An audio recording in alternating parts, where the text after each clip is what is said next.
But you see, atheism doesn't get rid of the suffering, does it?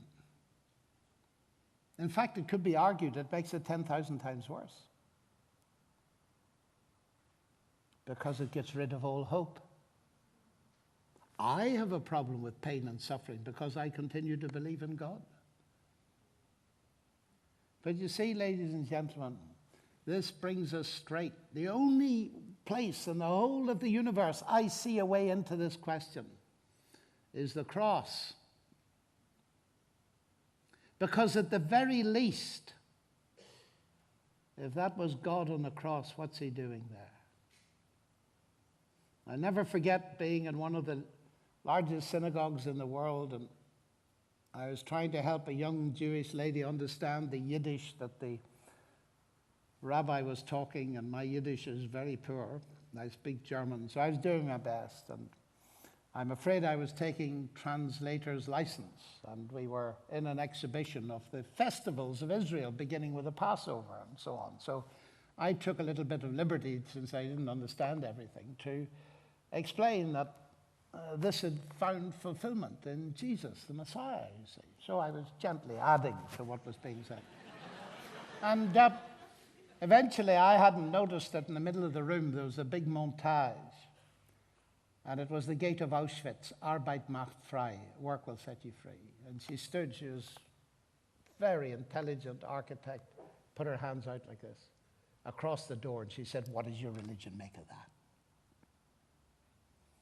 And I said, "I wouldn't insult your memory of your parents who were gassed behind those gates by giving you some simple explanation." I said, "You know, you've asked me, and I'm going to answer your question, but it's going to be very difficult. You know that I believe that Jesus, Yeshua, was Hamashiach, the Messiah." And she nodded with her hands still out like this. I said, "The next bit is even harder, because he claimed to be God incarnate." Now, I said that's very hard for you to accept, but just try and follow me, and try and just accept for a moment that that might be true. You know he died on a cross. And she nodded, still with her hands out like this. I said, "If that's God on the cross, what's it saying?" I said, "At the very least, it's telling me that God has not remained distant from the problem of human suffering, but has himself become part of it." And the tears just burst from her face as she still stood forming a cross. And she said these words, which I shall never forget. She said, "Why has no one ever told me that about my Messiah before?" He didn't only die, ladies and gentlemen, he rose from the dead. That's what gives me hope. There is to be a judgment. God will see that justice is done, and he will do it, and it will be seen to be done. Atheism is nothing of that. I said that to you earlier. So I think there's a way in, but we must do it with sympathy. It can take years to work off the loss or the abuse. We may never really get over it, but to discover a God that loves us and is prepared to surround us with his love and to promise us one day a new body to replace the one that's been abused. That's a magnificent thing to be able to tell people. There's a related problem, and I'm going to stop with this because my time's up. How can I be convinced that Christianity is the only truth about God? Why should it hold more credibility than Buddhism or Hinduism? Well, ladies and gentlemen, you have to decide that on the basis of evidence. Which of them really makes sense and answers your questions? On a historical level, if we simply take Judaism, Christianity, and Islam, my Jewish friends believe that Jesus died and did not rise. My Muslim friends believe that he didn't die. I believe he both died and rose. Those three things cannot be simultaneously true. So you've got to ask yourself the question. But the reason I'm a Christian is because, you see, religion in general is generally depicted as an entrance gate followed by a way, which I'll draw a wiggly line, followed by a judgment. You know the kind of thing, like the University of Western Australia.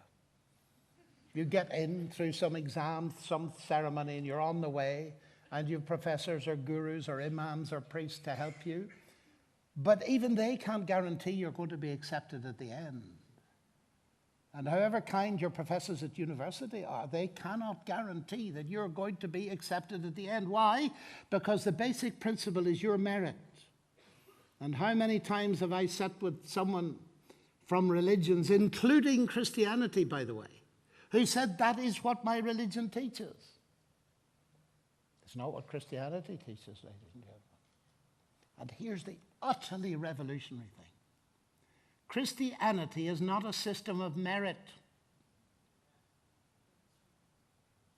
And that's why I can know tonight before I leave this place that God has accepted me, because Christ has died for me.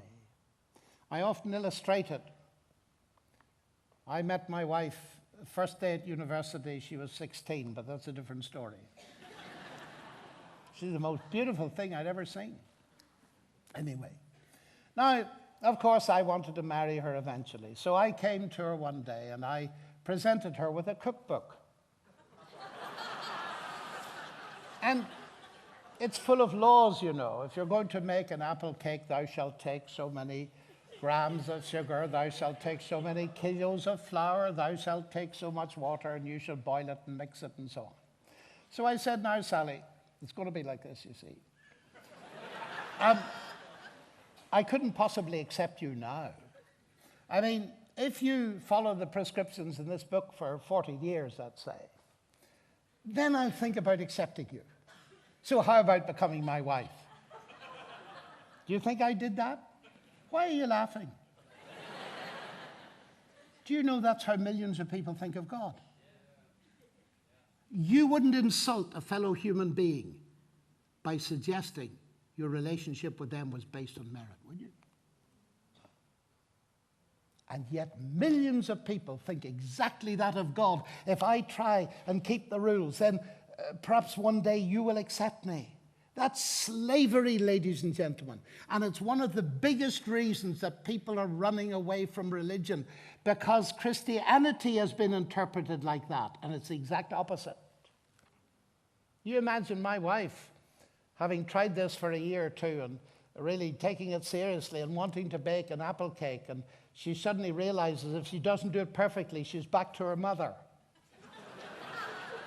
And she turns the knob up to 1,000 degrees centigrade, and out comes a burnt offering. It's exactly what happens. And people that try to keep the rules become cramped. They become narrowed. They feel oppressed, and they say, God, I'm not remotely interested in you. And they miss the whole point of a God who so loves them, he spreads his arms out on a cross and saying, you can't make it, old chap, on your own. I'm prepared to die for you and give you a free pardon right now. Ladies and gentlemen, do you know why my wife's such a good cook? Because my acceptance on her doesn't depend on it. I don't go around the world talking about God like tonight in order and hoping that one day God will accept me. I do it because he has accepted me. Do you see the difference?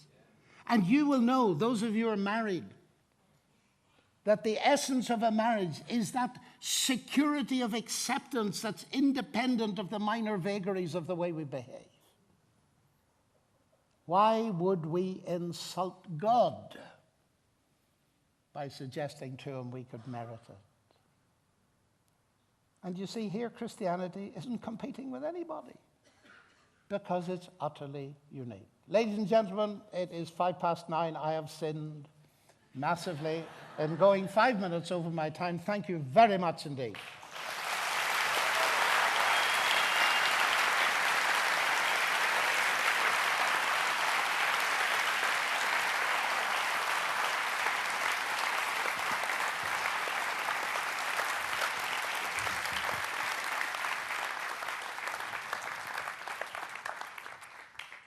Well, thank you.